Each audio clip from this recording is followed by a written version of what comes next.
recovery, disaster recovery.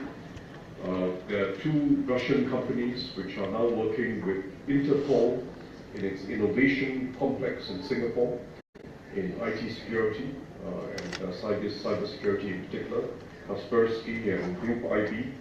And there's a firm that I was not familiar with before called Raxel Telematics, and it's a fascinating firm. They work with insurance companies and transport companies and ride-sharing companies, the Ubers of the world, and they are now working in Singapore to track drivers' behavior. So if a driver has sudden acceleration or sudden braking, or there's something unusual or unexpected on the road, everything is tracked. And this is very useful information for the insurance companies, very useful information also for the transport companies. And this also allows for usage-based insurance and risk-based insurance. So if you're a very safe driver or you follow all the rules, you get a lower insurance charge. It's very interesting technology. And there's a company, in fact, Group IB, which I mentioned earlier, is based in Singapore. Very good example. Small company expanding globally and expanding through Singapore. Some of the larger Russian players in Singapore, like Sportsmaster, are doing very well. Sportsmaster has an R&D center in Singapore, and I was just talking to their people and was learning about the type of R&D they're doing for new materials, very high performance sport materials that hug your skin and actually improve body performance or prevent injuries to the body, especially for very high performance sports, extreme sports. So very interesting R&D that Russian companies are doing in Singapore. So in both directions, we are expanding the business relationship. Started with the big players, but now moving on to specialized areas, especially where there's some specialized technologies. And as we move to the next phase, I think both Russia and Singapore have very high ambitions in the digital economy. It is, I think, the centerpiece for our economic efforts. And there's a lot for us to learn from each other, but also benefit from each other's involvement. Russia has far more talent than Singapore, just a deep pool of talent that we can benefit from in Singapore. But we hope in our own way, our companies with specialized expertise in the digital economy will also be able to play a role in Russia. So I feel quite optimistic that we've got a framework at the government level, but we also have increasing interaction at the business level that will deepen our relationship in the years to come. As I've said in previous business forums, it's an uncertain world. There are protectionist tendencies in various parts of the world, so we do have to diversify. And as a small country, we have to make sure that we have economic relationships with each of the major regions of the world, and Russia is one of the untapped areas. We have a growing relationship, but I think there's still a lot more scope for it to grow. Thank you very much. Thank you very much, Mr. Shanmugaratnam. Действительно, взаимодействие между Сингапуром и Россией в плане обмена компетенциями по информационным технологиям растет год от года. И несмотря на то, что раньше Сингапур во всех международных рейтингах Смартсити и Smart Country выигрывал, сейчас уже, например, Москва дышит в спину. В последнем рейтинге Intelligence Cities в Америке Москва вошла в топ-7, а Сингапур остался за бортом. Видимо, в следующем году опять обгонит. И действительно, многие компании сингапурские приходят в Россию, многие российские компании приходят в Сингапур, очень много новых технологий, блокчейн, беспилотный транспорт, да, это все области и отрасли для взаимодействия. И в заключение наших сессий высоких гостей я бы хотел попросить Игоря Ивановича Шувалова, первого заместителя председателя правительства Российской Федерации, сказать несколько слов. Да, спасибо. Во-первых, я также хотел поблагодарить правительство Сингапура, господина Шанмугаратмана и его коллег, которые приехали в Москву и для участия в форуме «Открытые инновации» и для проведения межправкомиссии. Это 8-е заседание межправкомиссии, и приблизительно в то же самое время, как говорит представитель бизнеса. Так что хотели коллеги открыть друг другу возможности и страны, то на самом деле в это же время зародилась идея создать межправительственные механизмы для того, чтобы правительство ежегодно проводило свои сессии и устанавливало определенную планку для достижений. Но ваша цель достигнута на самом деле. И страны друг другу открыты. И, конечно же, если сравнить уровень нашего взаимодействия в 2006 году и сейчас, это, конечно, совсем другие результаты. И вы знаете, я еще помню время, когда, например, 2008, да, вообще так получилось, что я с 1997 года каждые 2 года бываю в Сингапуре. А теперь каждые 2 года я так бываю в Сингапуре, потому что это моя обязанность по межправкомиссии. Но все время бываю каждые 2 года. И когда вы приезжаете, вы видите другой город, вы видите новые достижения. И эти достижения касаются буквально всего. От того, что меняется аэропорт, когда вы прилетаете, меняется дорога, парки, старые здания потихоньку исчезают, появляется новая архитектура, на месте старых зданий появляются новые жилые, административные корпуса. И, казалось бы, уже нельзя изменить город. А все равно вы приезжаете, и все время он новый, и все время что-то новое. Не было земли, появился кусочек земли, его отвоевали в море, построили новый парк. Или еще что-то сделали. И, конечно, этим Сингапур нас всегда удивляет и вдохновляет. В какой-то момент, где-то, наверное, с 2008 года, 2009 года, когда в России был кризис в целом и во многих странах мира, мы стали задумываться над тем, чтобы лучшие практики Сингапура перенять, и то, что сделано для граждан, и то, что в Сингапуре такие административные процедуры. Хорошо бы это все нам в России иметь для своих собственных граждан. Потом мы вошли вот в эту гонку по рейтингу Doing Business. А вы знаете, в этом рейтинге у Сингапура всегда лидирующая позиция. И Россия с 140-120 места сейчас имеет позицию 40, это у нас 40 место. Мы ожидаем, что днями будет объявление Всемирного банка о новых итогах по рейтингованию. Мы надеемся на небольшое улучшение. Сейчас уже, конечно, это не так, как с 100 места переходить к 50. Теперь каждое место — это серьезная борьба. Но что я хотел бы сказать, что если мы раньше смотрели на лучшие практики, которые есть в Сингапуре, в Новой Зеландии, в других государствах, и перекладывали их на свои административные процедуры, то сегодня уже есть такое взаимодействие между нами, что мы, опираясь на опыт Сингапура и других рядовых стран, мы предлагаем новую планку для достижения. Мы уже не посматриваем на то, каким образом работает регистратор, например, или создатель юридического лица в Сингапуре. А мы понимаем, да, раньше нас изумляло, кстати, как выдаются лицензии для открытия ресторана и все остальное. Мы смотрим, как это сделать так, чтобы при всех наших традициях и сложностях мы могли не уступать, а может быть даже создавать лучший стандарт. И Всемирный банк, взаимодействуя с нашим агентством по стратегическим инициативам, как раз предлагает совместные сессии сейчас провести для того, чтобы мы, представители правительства Российской Федерации, объяснили, каким это образом мы, базируясь на чужих технологиях, учимся и начинаем придумывать нечто новое. Ну вот один из лучших примеров, который всегда мы показываем, это как работает Федеральная налоговая служба. 6 лет назад еще никто не мог даже предположить, что у них будут такие возможности. Что начиная от того, как они вежливо стали общаться со своими клиентами или посетителями, или тех, кто должен проходить налоговый контроль, до того, какие технологии и способы выявления нарушений налоговая служба имеет, и то, каким образом они предлагают арбитраж, разрешение различных споров. Так сегодня работает налоговая служба, что мы недавно были свидетелями того, как проходил международный форум, и многие представители стран двадцатки отмечали, что у них ничего подобного на их площадках нет. То есть у нас есть уже такие сферы, где мы задаем стандарт. Но мы сами себя любим поругивать, и правильно, мы недовольны качеством своего бизнес-климата, это чистая правда, но если не посмотреть на достижения, то их очень много.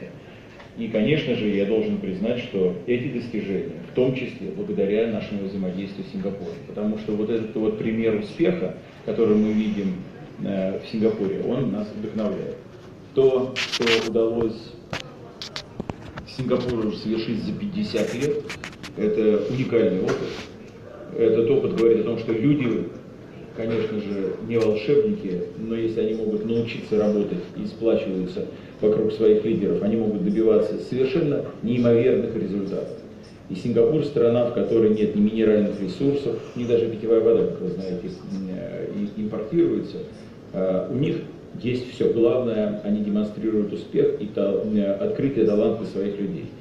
И, конечно, для нас важно, что мы от взаимодействия между крупными игроками перешли уже к тому, что люди, резиденты Сколково, общаются с резидентами ваших инновационных центров, что люди переезжают, некоторые бывшие резиденты Сколково становятся резидентами инновационных центров в Сингапуре. И здесь нет никакой ревности, ничего. Мы так понимаем, что это общая глобальная инновационная инфраструктура. Кому где удобнее, пусть работает, потому что я даже не исключаю, что бывшие резиденты сингапурских технопарков вполне возможно приедут либо в Иннополис, либо в Сколково, и мы всегда будем здесь им рады и открывать для них новые возможности.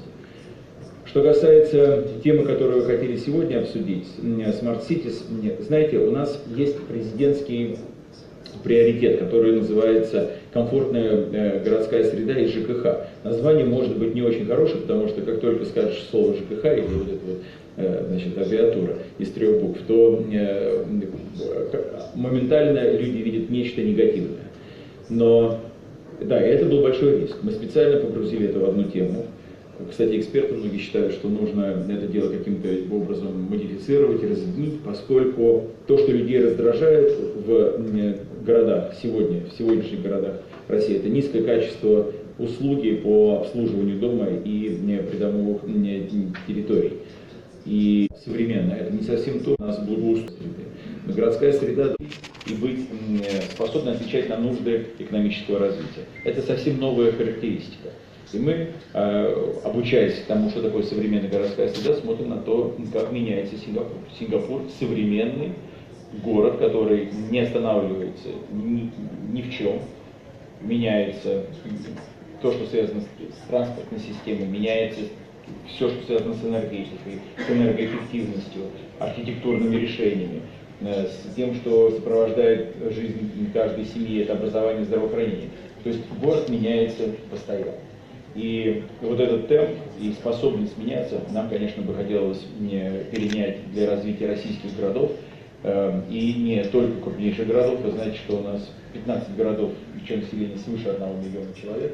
Но у нас очень много городов, где население 200 тысяч человек, 250, 300, 400, 500. 500 000 человек – это большой город. Это город, который может отвечать самым современным требованиям и быть в состоянии производить достаточное количество валового продукта. В общем, там, где мы сейчас, в 2017 году, это уже, я не могу вам сказать, что это просто партнерские отношения, это больше, чем партнерские отношения. Мы настолько научились работать с нашими товарищами из Сингапура, что это уже такие многослойные отношения. Вот президент Татарстана сам ездит в Сингапур и постоянно направляет муниципальных и государственных служащих для того, чтобы они обучались. Смотрит на лучшие стандарты, которые вырабатываются в Сингапуре, и пытается адаптировать стандарты по образованию, как сегодня нам рассказал Рустам Нургалиевич, по здравоохранению. Мэр Москвы со своей командой пытается в Москве, что возможно применить в градостроительной деятельности и в планинге в любых областях. Также пытается взаимодействовать и эти стандарты приобретать. Это не только отношения, которые мы раньше хотели и мечтали наладить на уровне бизнес-агентов. Эти отношения развиваются очень хорошо. Но нам теперь нужно поддерживать темп для того, чтобы во всех областях, которые мы сегодня уже имеем, наше взаимное обогащение продолжалось. И здесь я не покривлю душой и не совру, если скажу, что то, чего мы добились в настоящий момент, это взаимное обогащение. Мы очень много берем в Сингапуре, нам нравятся их лучшие практики, но мы надеемся, что наш опыт для сингапурцев также неприемлем, и мы готовы с ними делиться. Готовимся в будущем году отметить 50-летие установления дипломатических отношений, хотим показать наши современные достижения в Сингапуре настолько, насколько это будет возможно. Спасибо. Большое спасибо, Игорь Иванович, что всегда добавить особо нечего. Большое спасибо, уважаемые гости, за такой старт нашей дискуссии. Я приглашил бы переместиться в первый ряд и хотел бы пригласить на сцену участников первой панельной дискуссии для того, чтобы продолжить. С господином заместителем премьер-министра, поскольку... Неужели вы можете сказать нет, Игорь? Спасибо. Я хотел бы пригласить... Спасибо. Хотел бы пригласить на сцену госпожу Жаклин По, исполнительный директор GovTech Сингапур.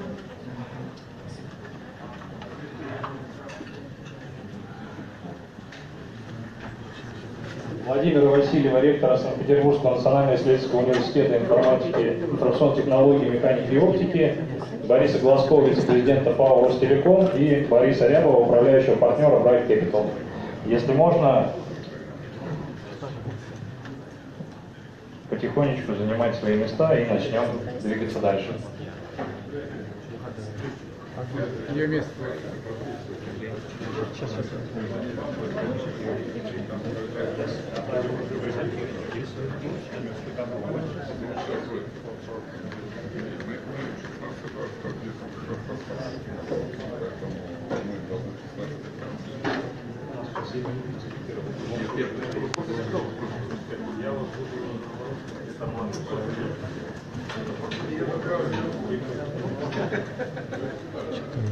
Никто не ушел.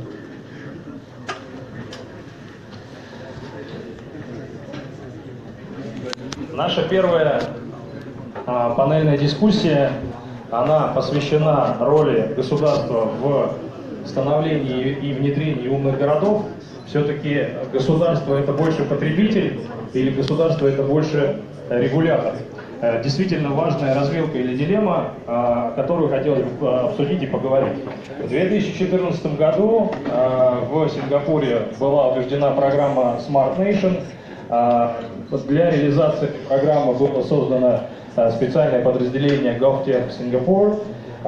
Собственно, исполнительный директор Жаклин По здесь, и мы бы хотели пригласить ее на сцену для того, чтобы, dear Jacqueline, if you don't mind, please introduce yourself and your program, what you're doing in Singapore for bettering governmental services and so on and so forth.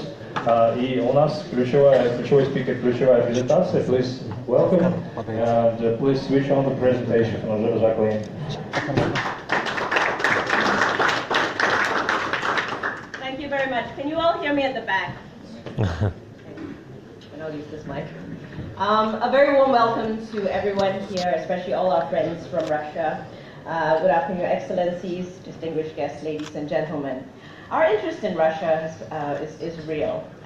I, for one, recently did a course in Stanford, and when asked the professors there, who are all from Silicon Valley, you know, where they felt was the place most worth investing in the next 3 to 5 years, they whispered to me, Russia. Russia is undervalued. Russia. And recently, my deputy CE, who is the government CIO, came and did a series of engagements with Mr. Artem, who is your Moscow CIO, and so on. And we were extremely impressed at the progress that Moscow City had made in terms of what it had done for smart cities development overall. We live in an extraordinary period, ladies and gentlemen. Over the past few centuries, the world has experienced several significant technological revolutions that changed the way we live and work. The first industrial revolution gave us the steam engine and mechanized production. The second industrial revolution gave us electricity, light, and mass production. The third industrial revolution gave us the computer and the internet and automated production. Today, I believe we're at the cusp of a fourth industrial revolution, one characterized by pervasive connectivity, sensors, data, artificial intelligence, and digital.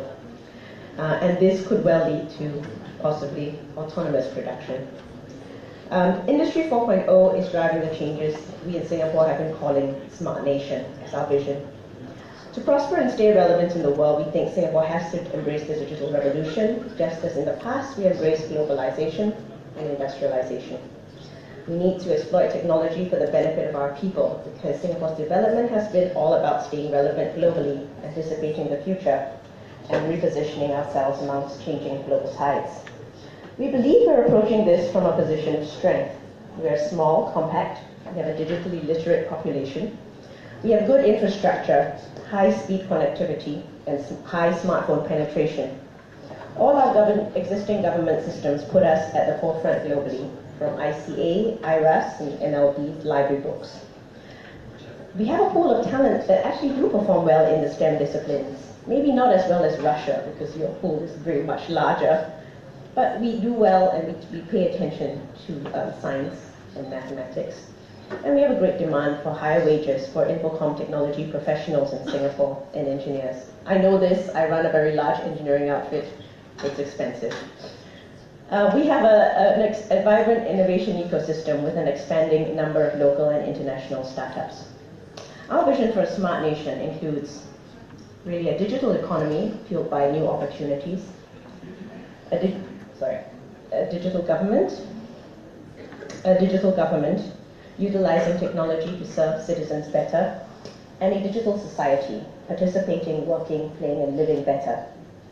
In this new ecosystem, the tech industry, all other companies, and startups are key players.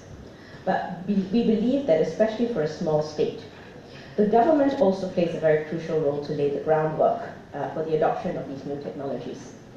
First, it is the role of the government to build the things that the private sector cannot or will not build. This includes the common infrastructure and platforms that serve as a foundation for other digital applications. Second, facilitate. We have to facilitate things like the sharing of data between government and other entities. We have to facilitate the development of digital skills in our people. And third, regulate. We have a role in regulating smart in a modern, digitally friendly way that takes into account new business models from Uber to FinTech.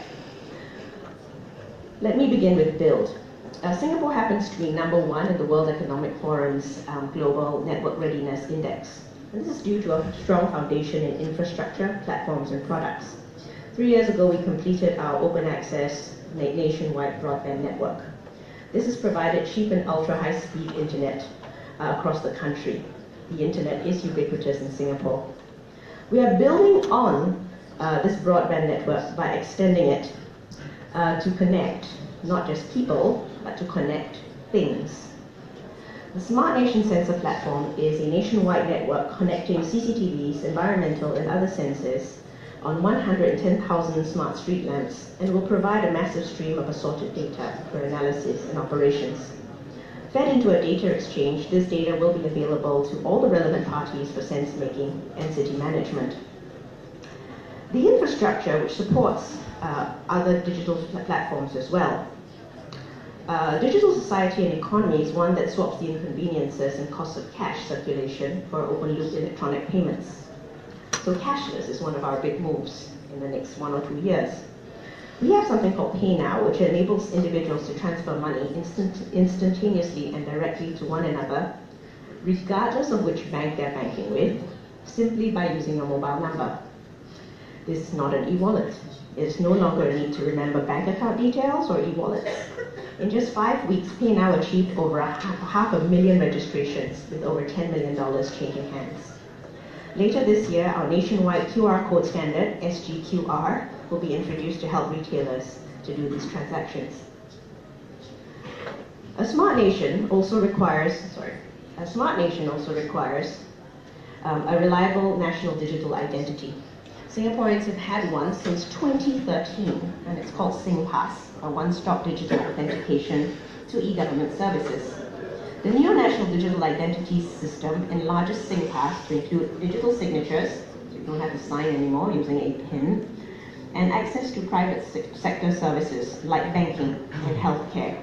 Using a secure mobile software token, it elevates the usability and security of the existing SingPass to another level. By the way, we are actually working with a Russian firm on this piece. Public sector services are something that only government can provide, and as a digital government, we've been working on how to design and deliver these in a citizen-centric manner. Digital has been very effective in pushing agencies to change their back-end workflows and to enable a better user experience. Some examples are here. This is our One Service app. It's a one-stop municipal feedback portal, because everybody knows which government agency is responsible for what.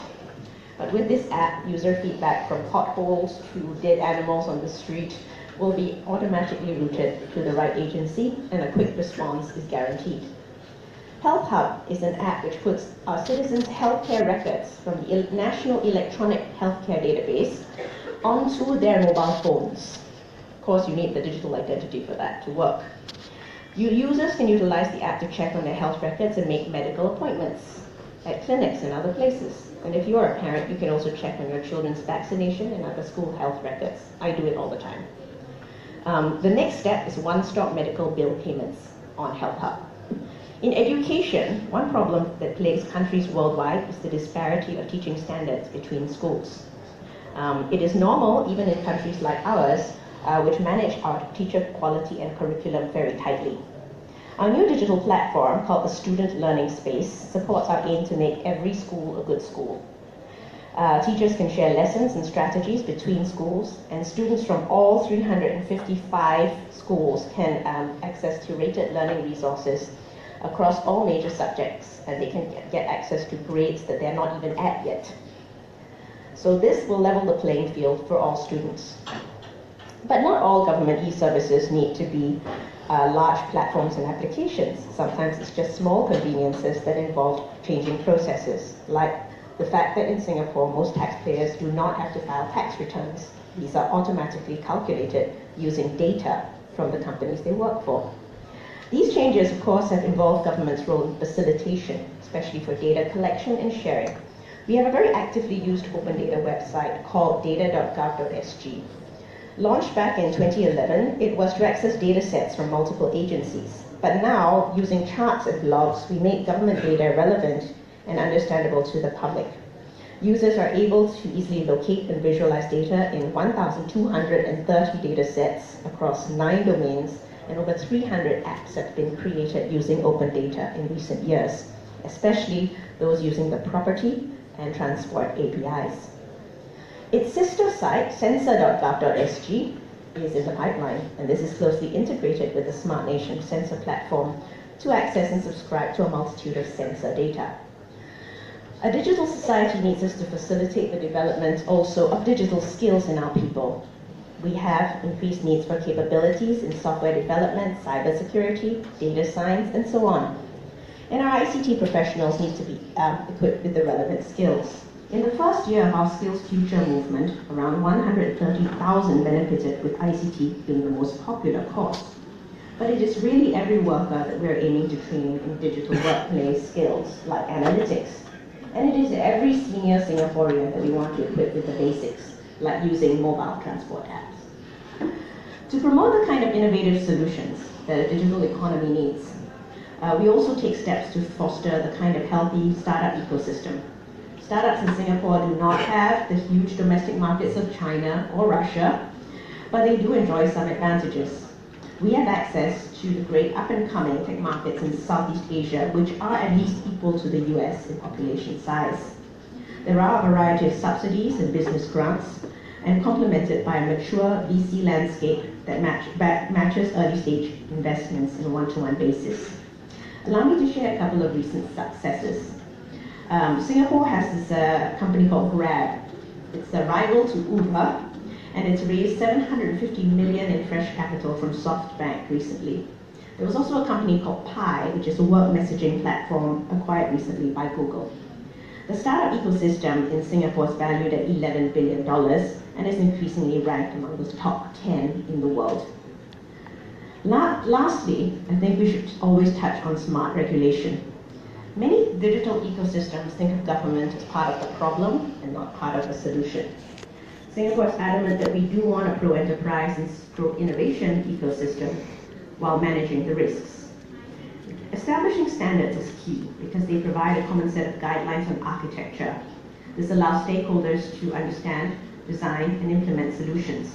For example, for the Internet of Things, we have established a set of technical standards for the sensor network to ensure that deployments of sensors will be interoperable, facilitating the development of smart devices and the sharing of data.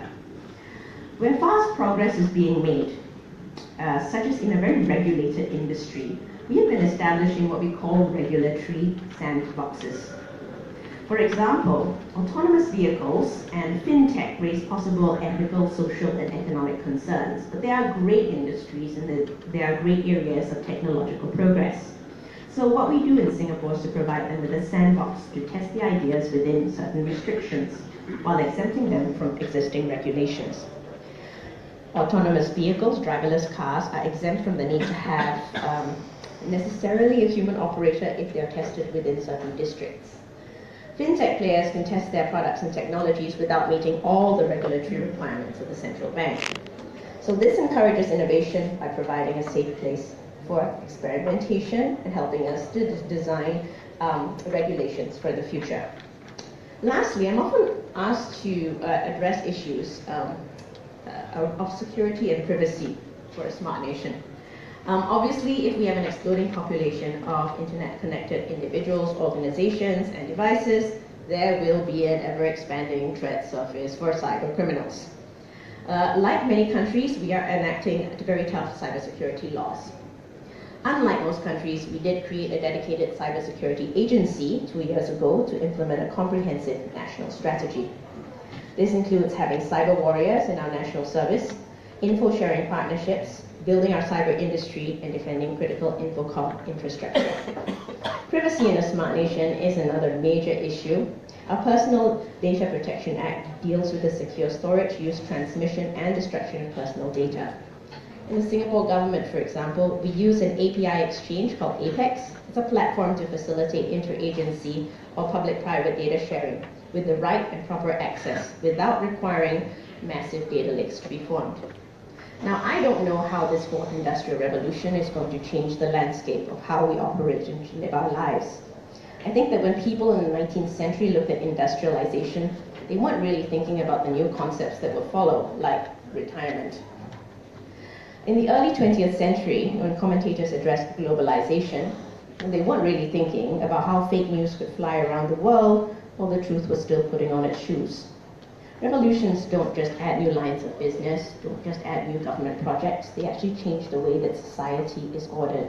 And we must expect to be surprised. But rather than ignoring it or shunning the challenges, the right answer is for governments to embrace digitalization and help others to do so. This is our vision for our smart nation, and that's what we're working for. And we hope that we can work with some Russian companies to help make this reality. Thank you. Thank you very much, dear Jacqueline. I was a deputy minister of IT of Moscow government for 6 years, and when you're going and saying that Moscow is a good example of smart city, I think that my life is going well. And you know, there are a lot of similarities between Moscow and Singapore, and we're doing a lot of stuff. You mentioned last week in Seattle.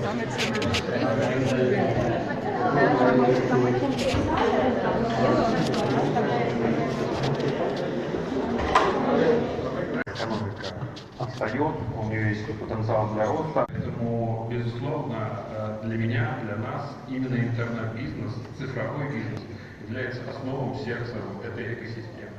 И, безусловно, мы, будучи составной частью этой экосистемы, одним из драйверов, мы хотим, более является важным для нас. Мы считаем, что бизнес является драйвером любой цифровой экономики и в нашей стране. Что для этого нужно? Для этого нужно несколько вещей. Во-первых, это понятная прозрачная система регулирования, внимательство, я бы сказал, развитие культуры, такой риск-тейкинга и постоянное пополнение кадрового резерва. Значит, хорошие новости, что у нас уже есть много талантливых кадров, инженерная школа, у нас есть компании, у нас уже есть экспертиза в том, чтобы создавать эти технологии. Основные проблемы и препятствия, с которыми сталкиваемся мы, это, безусловно, необходимость новых рынков сбыта, потому что сегодня, конкурируя с фейсбуками, с гуглами этого мира, наши потенциальные ресурсы, наша потенциальная выручка, она значительно меньше. И второе, безусловно, это больше касается не нас, это больше касается развивающейся части интернета, это доступ к капиталу. Сейчас доступ к капиталу любого стартапа, и тут мы как раз возвращаемся к вашему стартапу, он на порядке меньше, чем в той же самой Силиконовой долине, и тут мы будем проигрывать. И, безусловно, это та точка, которая нуждается в усилении. И, наверное, в заключение скажу, что, безусловно, это очень правильный проект. Мы его поддерживаем, хотим в нем в дальнейшем принимать участие. И мы относимся к этому не как к какой-то серебряной пуле, что решили, выиграли, победили. Построение цифровой экосистемы, цифровой экономики – это игра в долгую, это долгий тяжелый труд над не одной, не 5, а сотнями разных инициатив. Спасибо. Спасибо. Прежде чем мы перейдем к следующему спикеру, я хочу просить всех участников сегодняшней сессии подумать над одним вопросом. Вот если абстрагироваться от конкретной задачи каждого из вас, конкретной работы каждого из вас, существуют крупные платформы, компании, в которых работает масса российских программистов, но сами компании нельзя назвать российскими. Мы знаем все эти компании. Это Google, это WhatsApp, это Facebook и так далее и тому подобное. Я, в принципе, хотела бы, как человек, родившийся в России, чтобы такая компания стала российской, чтобы российская компания смогла набрать такой масштаб и завоевать, условно говоря, мир, завоевать миллиард пользователей. Вот давайте попробуем в конце нашей беседы поговорить о том, что кратко, что нужно для этого сделать. А пока просто пойдем дальше. Просто я хочу вас оставить с этим вопросом на какое-то время. И пока пойти дальше по разговору о цифровой экономике. Я хотел бы передать слово председателю управления компании «Сигур» Дмитрию Корнову. Вот почему. Мне неожиданно вас видеть здесь, потому что вы компания традиционного сектора. И тем интереснее, на самом деле, узнать, почему вы здесь, что вас сюда привело и чего вы хотите от этой программы. Спасибо. Я подумал, что, может быть, пора встать и выйти. Решусь остаться и попробовать поумничать. Я знаю, что у вас есть очень четкий ответ на эту тему, поэтому не выходите. Если посмотреть на любую индустриальную компанию и посмотреть на ее самые большие предубеждения, то я почти уверен, что одно из них, как раз в контексте обсуждения цифровое и не цифровое, нужно ли нам что-то менять, потому что наш бизнес, он другой. У нас нет дисрапшенов, у нас есть физические активы, у нас есть что-то, что мы покупаем, берем, перерабатываем, производим, отстаньте от нас, нам ничего особо не нужно. Можно смотреть по-другому на индустриальную компанию, на любую. Я скажу на каких-то цифрах Сигура, но уверен, что для, по сути, любого нашего коллеги в любой отрасли это более-менее справедливое соотношение. В Сигуре сегодня работает примерно 27 тысяч человек. Работали другие цифры, другое количество людей раньше, сейчас 27 тысяч. Их нужно разделить на две большие группы.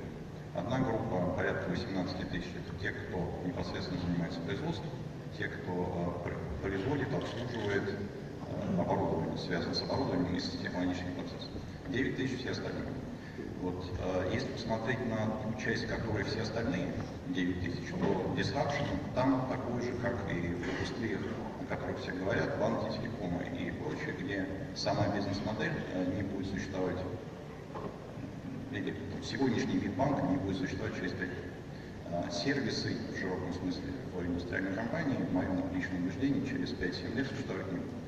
Потому что они, по сути, делают ту же самую работу, которую делает рыночный банк. Они обслуживают что-то, они обслуживают связь между сегодня в тех индустриях, которые сегодня более активно обслуживают.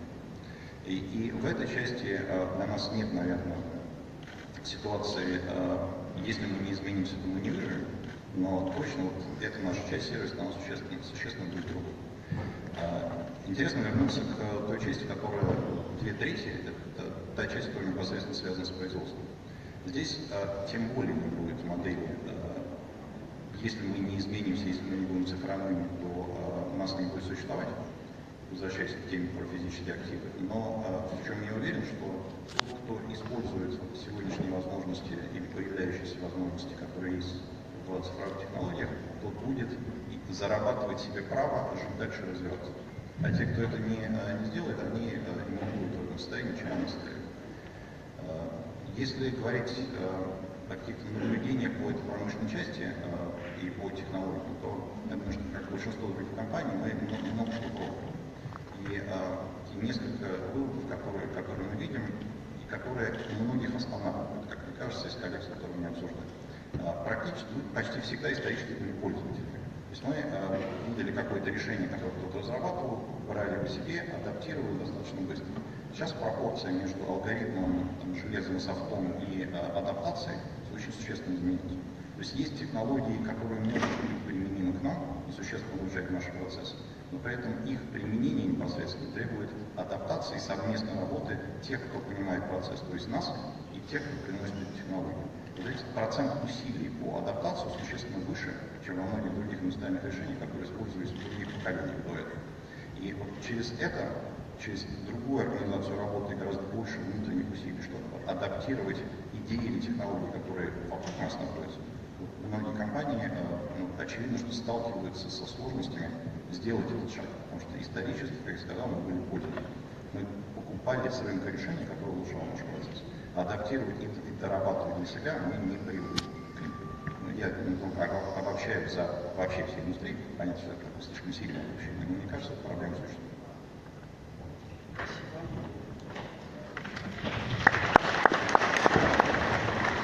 Ну что, мы наконец-то добрались до темы денег, которая сегодня не раз уже поднималась с этих трибун. Да, я хотел бы попросить Сергея Николаевича Горькова, председателя Межкомбанка, ответить на вопрос. Вот цифровая экономика не может существовать без денег. Facebook не появляется без денег. И проходит много-много-много лет, прежде чем такая компания, как Facebook, начинает генерить выручку, не прибыль даже, а выручку. И кто-то вкладывает.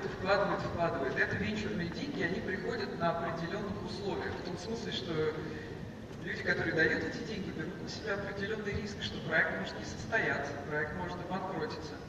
В России толерантность к такой ситуации у финансовых институтов очень низкая. Вот у меня к вам вопрос. Вы, как представитель Института развития, готовы брать эти риски, готовы финансировать цифровую экономику на таких новых условиях?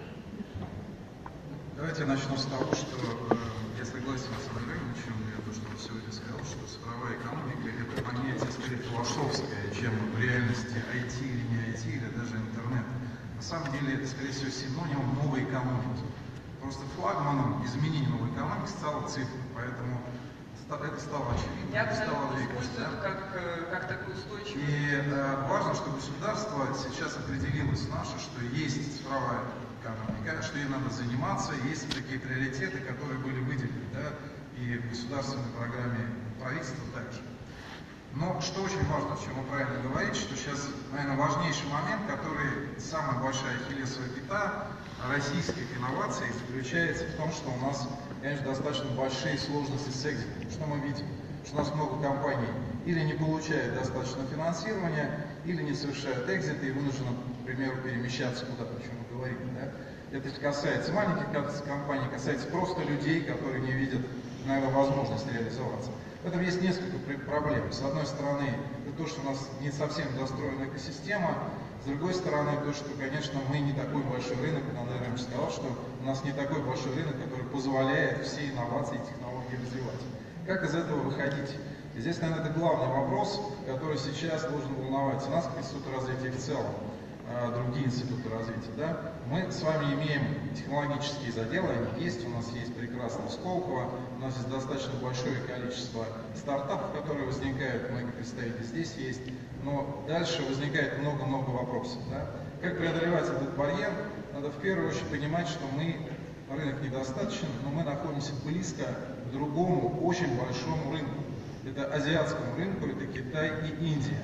Мы говорим много про Китай, меньше говорим про Индию, где тикет входа намного, кстати, меньше, чем в Китае.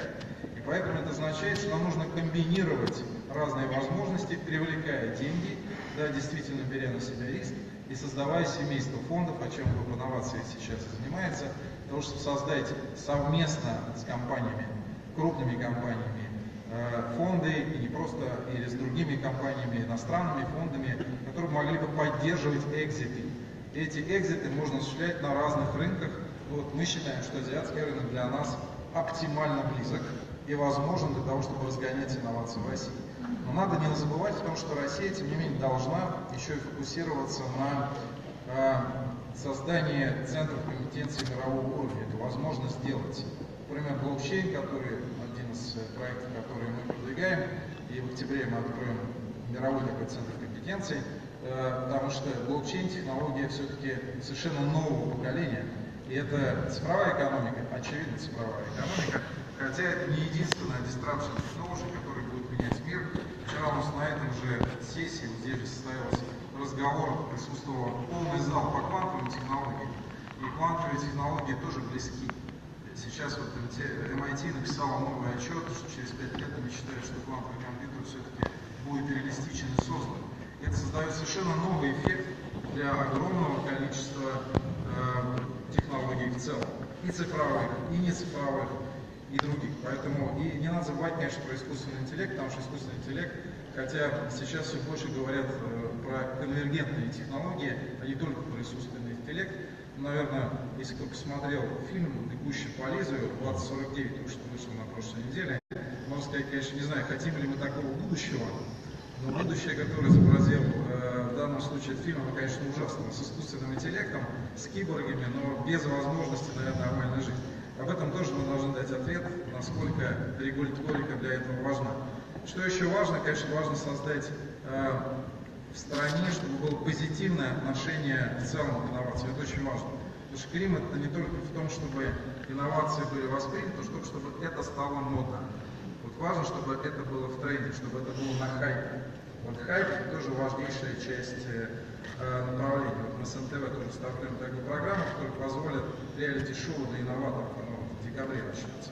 И еще один момент, вот ушли ребята, сидели на первом ряду, надо не забывать, молодые ребята сидели, 14-17 лет, для кого мы создаем цифровую экономику. Они на хакатонах выиграли все призы. На самом деле 14-17 лет это те ребята, которые способны уже сейчас создавать цифровую экономику. А если отвечать еще продолжение на ваш вопрос, действительно, это система мероприятий, которая должна быть направлена на создание фондов, на разгонку и на работу с крупными и средними компаниями. То есть одним решением решить вопрос отсутствия экзитов или венчурного финансирования невозможно. Могу сказать, что в целом ICO это стало вызовом. Почему? В мире. Потому что венчурные фонды, которые финансировали, мы считаем, большое количество денег за последние 10 лет, если вы знаете, ICO в этом году обогнало венчурные фонды по объему финансирования. Почему это происходит? Потому что текущая финансовая система не готова до конца воспринимать новую экономику. Это тоже вызов, каким образом мы к этому отнесемся, какую систему мы построим. Вы один вопрос обошли, вопрос. Я объясню, почему это важно. Потому что из 1000 стартапов выстреливает один, остальные разоряются. В России этот процесс устроен довольно-таки брутально. Так, мягко скажем. Вот как повысить толерантность финансовой системы к самому процессу банкротства? Это важно, иначе как бы банкротство должно быть легко. Это должно быть не стыдно, потому что иначе не будет возникать ничего нового. Скорее всего, должно быть иной тип банкротства, иной финансовый инструмент, скорее всего, понимаете? Потому что финансовый инструмент должен быть иного типа. Когда мы говорим про инвестиции, когда банкротится предприятие, в основном банкротится из-за того, что в первую очередь, если мы посмотрим российские стартапы, ну, во-первых, это нормально, что всего 10% живут. Это не есть проблема, это есть нормальная реальность. На самом деле, в IT, в индустрии тоже выживает приблизительно 10-15% стартапов. Нормальная ситуация. Вопрос, что, наверное, скорее всего, нужно менять финансовый инструмент. Если будет другой финансовый инструмент, скорее всего, мы посмотрели, почему на самом деле откроется меньше предприятий. Вот то, что если будет другой инструмент финансовый, скорее всего, количество реалистичных, реализуемых компаний будет не 10-15, скорее всего, будет 30-25%. Вот надо всем думать о новом финансовом инструменте. Легко запретить ICO, легко. Но давайте придумаем что-то другое, что позволит давать новой экономике новые инструменты. Я хотел бы дать слово нашему иностранному партнеру, президенту компании Schneider Electric, Жану Паскалю Трикуа. Извините, не очень хороший французский.